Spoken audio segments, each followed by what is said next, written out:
Hello everybody, and welcome again to another episode of Rights and Democracy Television, live at 5:25 every fourth Friday of the month, here on CCTV, Channel 17, local in Chittenden County. So just for every new viewer out there, Rights and Democracy is a Vermont and New Hampshire-based progressive lobbyist group working for a progressive kind of new political agenda in Vermont and New Hampshire, trying to bring local politics to the forefront and help that drive what people really getting accomplished in our current democracy. This month we're going to be talking about something we've been working on, Democracy Summer, and something we've been incorporating into that, movement politics, trying to get more people locally involved in our campaign. And a big campaign we've been working on that's been focused on nationally saving healthcare for everybody in Washington, D.C. We've been sponsoring a bunch of people as we've headed down there, and it's been getting a lot of press, so we're just going to be excited to share that with y'all. So I'd like to introduce our guests. Right next to me is Mike Fisk. He's a RAD activist, a RAD member. Recently came to Burlington about 9 months ago, I guess, and he was down in D.C. He had quite an experience down there. And then next down on the line is Brittany Nevins, a co-chair of Rights and Democracy Vermont, and currently Burlington School District assistant to the superintendent. So we're gonna just kind of get into it here. Welcome, guys, to the show. Good to be here. Cool. So I guess we'll start with kind of this idea about Democracy Summer and movement politics, and maybe get into what's been going on last weekend with the statewide mass canvass actions. Brittany, do you want to kind of start with that? Okay. Yeah, so we launched this summer something called Democracy Summer, and it's been a really exciting project where we've had folks out organizing in the community and talking about local issues and really building power for the long haul. When we think about kind of typical politics and organizing, we often think about lobbying in the State House. We focus on January through May and having policies passed in the State House, or we focus on elections that are coming up, but we forget that there's that really important time in between where we really have to build power and get as many people involved so that we can make those policies actually real and enacted in our State House. So that's a lot about what Democracy Summer is. We just had Mike and I did a canvass last weekend at Burlington City Hall Park, and we went with a couple of staff members and talked to just folks in the community about what's happening to them in their lives. We called it a mass listening day, actually, which is really rare, I think, for nonprofits to do. We didn't come with a big agenda. We just wanted to hear what people said, and I think that's a big part of what Democracy Summer is better understanding what are the issues that are out there, what are they connected to, and how can we build power for the long haul. It sounds really interesting. I wasn't able to join you guys that day, but you were both there, yeah. So I guess personally, maybe how many people do you think you spoke with that day, each of you? Maybe 10 or 20, 50? 4? Well, like 5 in my case. It was, yeah. I feel like we might be able to talk to more people going door to door because everyone's kind of there for their own purpose, and it's pretty hard to make eye contact with anyone. And yeah. But the conversations we did have were pretty deep and interesting. There you and go. A wide variety there you of, go. That sounds right on. Yeah. So people were interested to speak with you, the ones that did speak Yeah. with you. What were people talking about? Like, what are they interested in? a wide variety of things.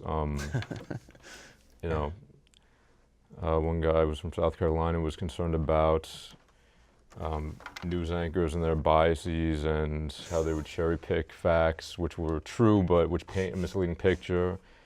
And, you know, senior citizen was concerned about too many young people leaving the state, not enough good jobs, too much of a pension tax.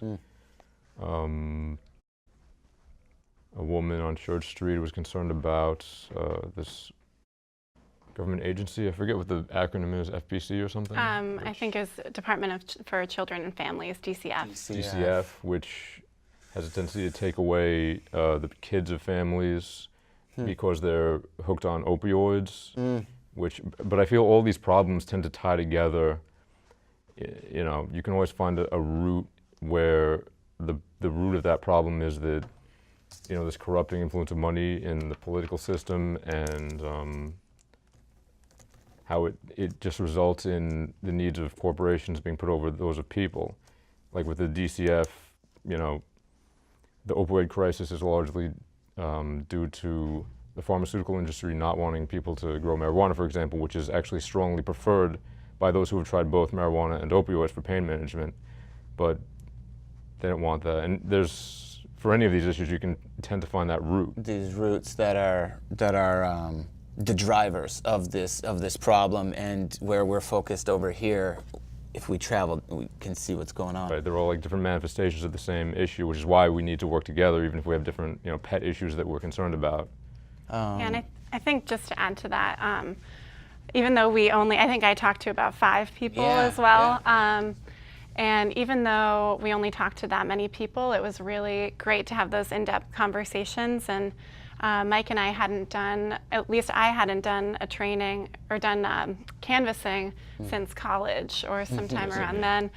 So I was kind of nervous, and I was like, I don't really know, you know, what to do. And I kind of was building it up, but having this opportunity to just get out there and do it made a big difference. And I think that's something that we all have to work on, is knowing how to talk to our neighbors and our community members about the issues that are happening in our communities, and being able to connect those together so that we can mobilize people. So in the case of the woman that we spoke to, we invited her to an upcoming action team meeting. And I think that's also connected with movement politics, is that we want people in our state house that are experiencing the issues that we're talking about. And we need to start by just having conversations with them and getting them to the table, and building power, and eventually running for office. So, I mean, I could totally imagine the person that we spoke to running for office someday. And that's what it's all about. It starts with these little conversations. So it's a good experience, for sure. And along the lines of that, so each person that you speak with, first of all, did you guys have a good time doing what you did? Absolutely. Nice. Would you encourage viewers to maybe join you in that process and take a chance for themselves to be nervous and also meet some people and talk to maybe 5 people, not feel like it's a lot of people, but feel like you made good connections? Definitely. Yeah. All of you out there. That's cool. That's cool. It's not as scary as it seems. It's just conversations. Do you think you agreed with those people on every issue around the entire board, or just the ones that you made connections on? Because sometimes people are worried about speaking to people because they say, well, we probably don't agree on this and this and this. But if you do agree on a couple of things, that's where you can find your connections, right? Maybe more of these roots, aside from things that we're finding differences on, right? So I don't know. I mean, I don't know if you guys noticed any of that, but Yeah, definitely. I feel like it's like, you know, maybe we don't agree on everything, but we can talk about what we do agree on. Right. As soon as you do find something you agree on, now you've got that common ground. You feel like you're on the same team, and you can. Otherwise, the person might feel like you're trying to sell them something. But once you've established that you're on the same side, they're much more receptive, and you can really teach each other something. Yeah, and cool. I feel like we're all humans, and we can talk to each other and disagree on things, and it doesn't mean that we're not working toward the same goals. And often when you have a conversation with someone about a topic, they might actually have the exact same intention as you, but they're seeing it in a different way. And it's about coming together and finding common ground so that you can move forward.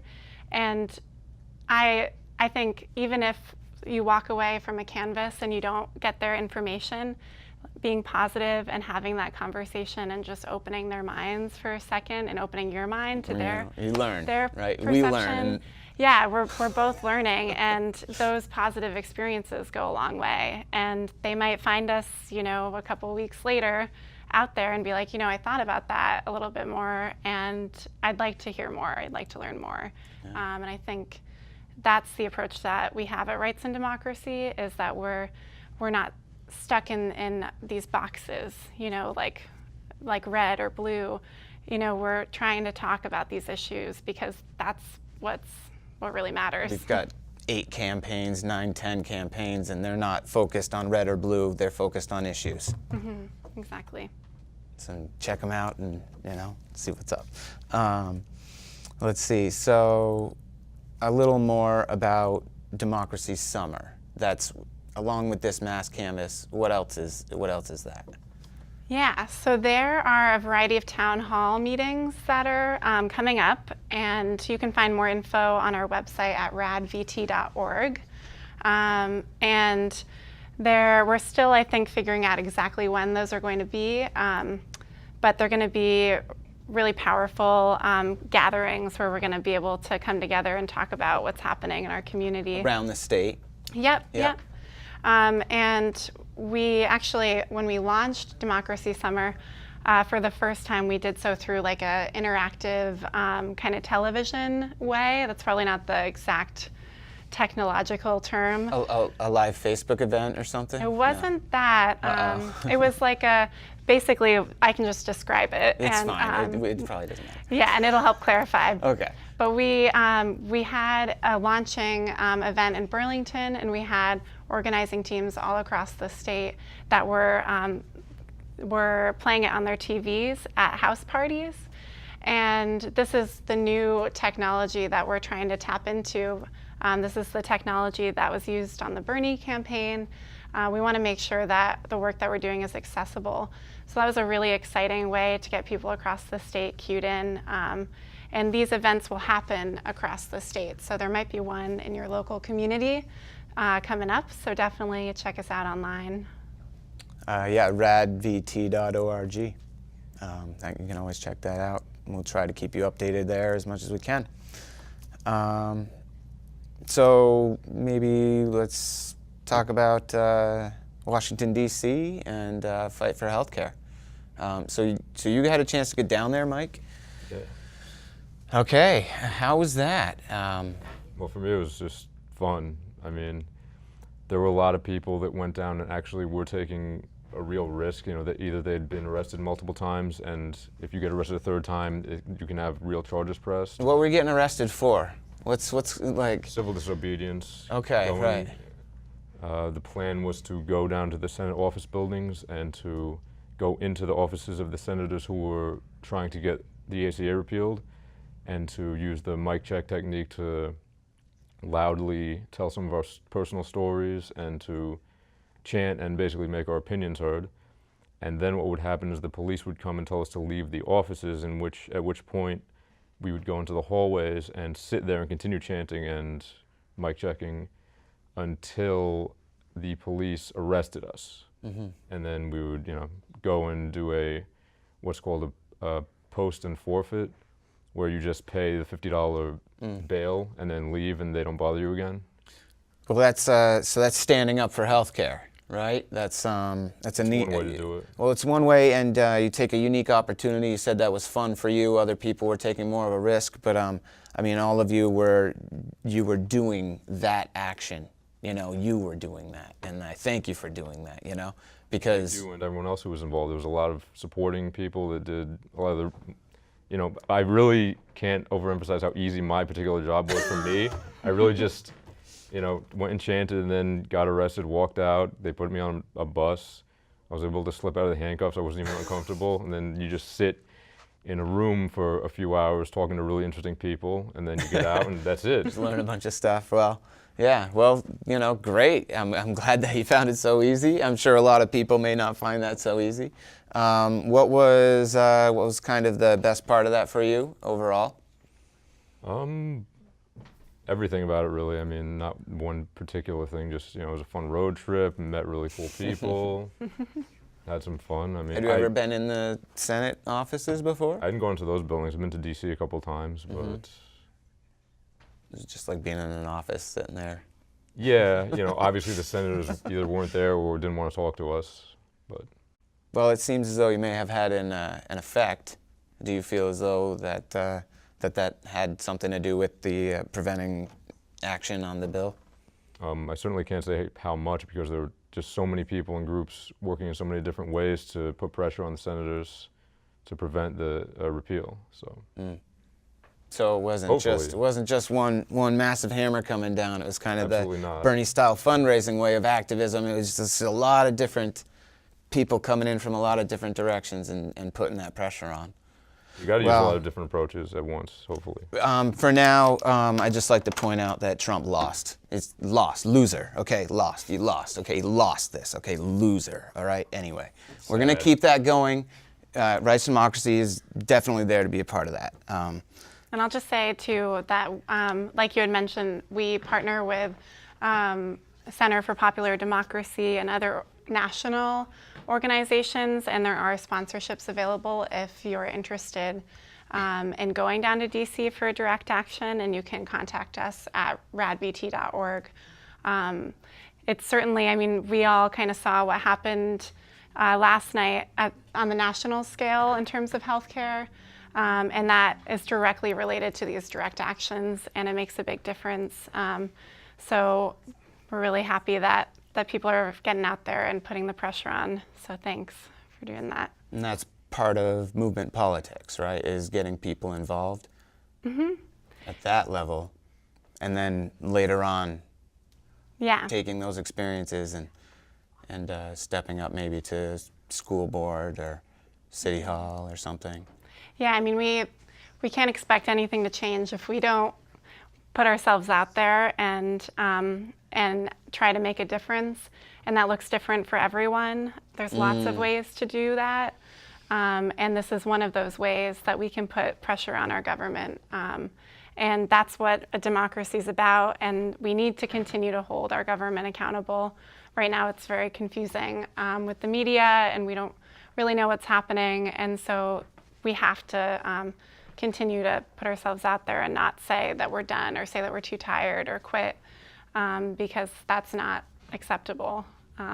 Be too affected by the atmosphere around maybe Washington or internationally and sit back and not be a part of it and let the fake news keep flying.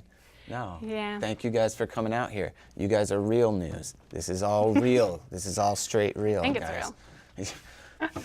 I think I'm real. I Well, think I'm here. That's maybe what happens in production and editing or whatever. But it's really important for people to take those steps, and we all need breaks, and that's okay. You know, and Definitely we have to take take a care of break. ourselves, but we need to keep pushing and keep doing something, because it's not acceptable for us all to step back and put our hands in the air. I tell you, one of the best things that I see is a lot of people that don't know how they can help, showing up at rallies or events and marches, and just having their personal hobbies with them, and just kind of letting that become part of the event. Whether it's like crocheting or what I really like is people with a couple of instruments, and they're just doing their thing and making music or something. But it's really neat to see how people integrate what their abilities are into any sort of a movement or a cause. As long as they care about it, as long as you care about it, you can do it, right? Everyone has something to offer, definitely. Yeah, yeah. So I guess, Mike, we've got a bunch of different campaigns at Rights and Democracy. When did you first hear of Rights and Democracy, actually, now that I think about it? Just like 3 or 4 weeks ago, I was on, I think, 7 days just looking for events around the area, anything interesting that might be going on. And you had posted, I forget the title, but it's just sort of a meeting where people in Rights and Democracy get together and talk about politics and figure out what they're going to do in the future. And I went down, and that was how I found you guys. Oh, cool, cool. And then did you hear about all the campaigns, and did you kind of focus on one in particular for a reason, or? I'm interested in all of them because, again, I feel they all tie together. Right, there's a root there.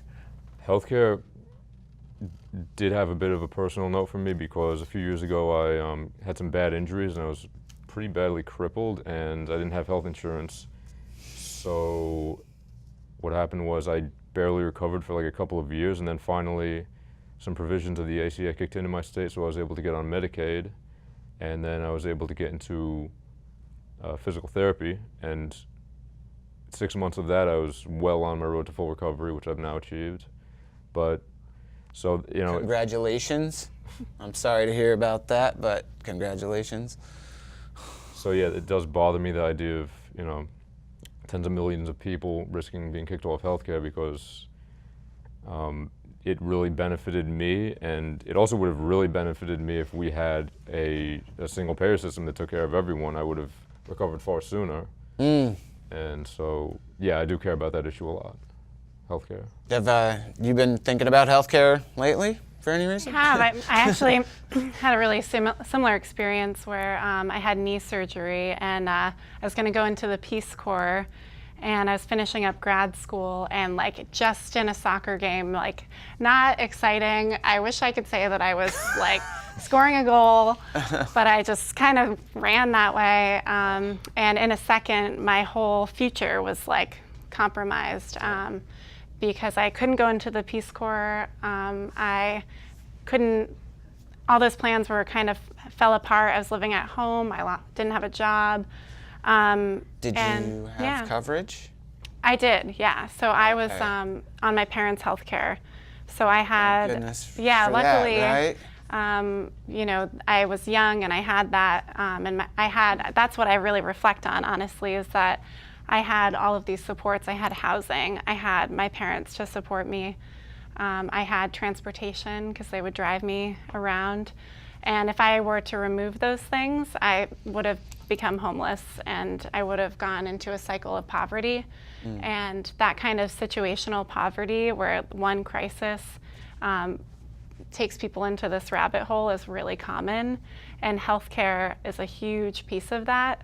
And so, like you were saying, if you were able to recover sooner, like that would have made a big difference. So it is really scary to think about these situations. And I've been very healthy for most of my life. So when I wasn't, I was like, I was shocked and I didn't know what to do. Stressful. Yeah, so I can't imagine for people that are facing it daily. It's already stressful. Now add not having health insurance to that when you're injured, right? Your job's screwed up, you can't play soccer or whatever's going on in your life. And also you don't have any secure way to think about coverage, right? Yeah, I've been thinking about that a lot. Well, personally, I mean, I play soccer and I'm mandated to have healthcare coverage right now. So while I've always known it was a responsible thing to do, I haven't always chosen to have healthcare. I'm older now. There's times in my life I did not pay for healthcare.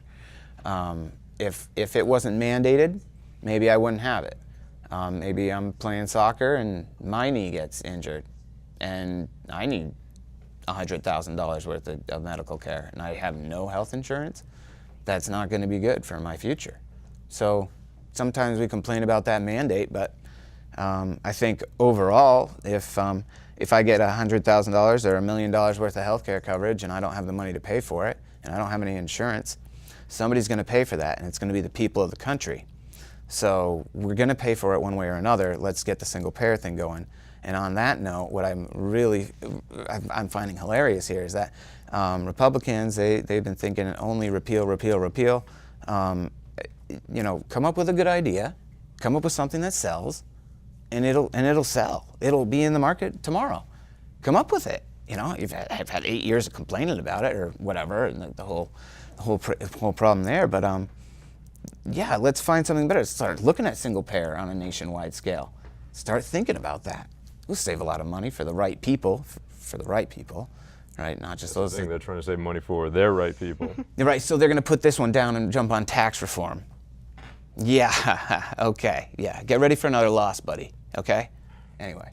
Yeah, well, I think it's to call into question the whole healthcare system as we know it right now, and to repeal Obamacare is just to me doesn't seem like a step in the right direction. I mean, we can all agree that our healthcare system needs to be improved. Right. Like just thinking about that experience, I remember I had to take Oxycontin and oxycodone for like 2 weeks or so. And I was just like, I was a mess and I was really sick. And I remember calling the nurse and she was like, oh, well, you know, don't worry about it. Like you'll be calling for a refill, you know, in a couple days. And I was like, you're not hearing me. And I think there's so much room for improvement, but to get rid of it all, like all this work that's been done is just detrimental to people that need these services. And we all do. We all need healthcare.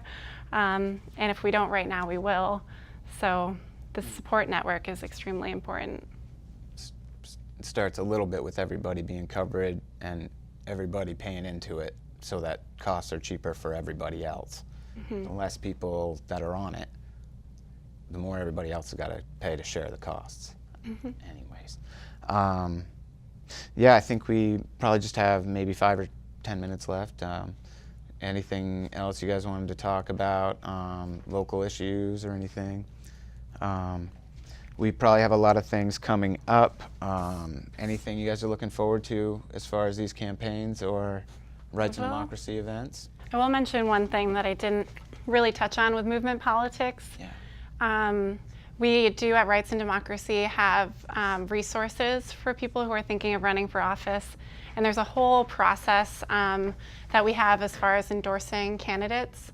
And it's really, really exciting. There's so much support if you're thinking about running for office.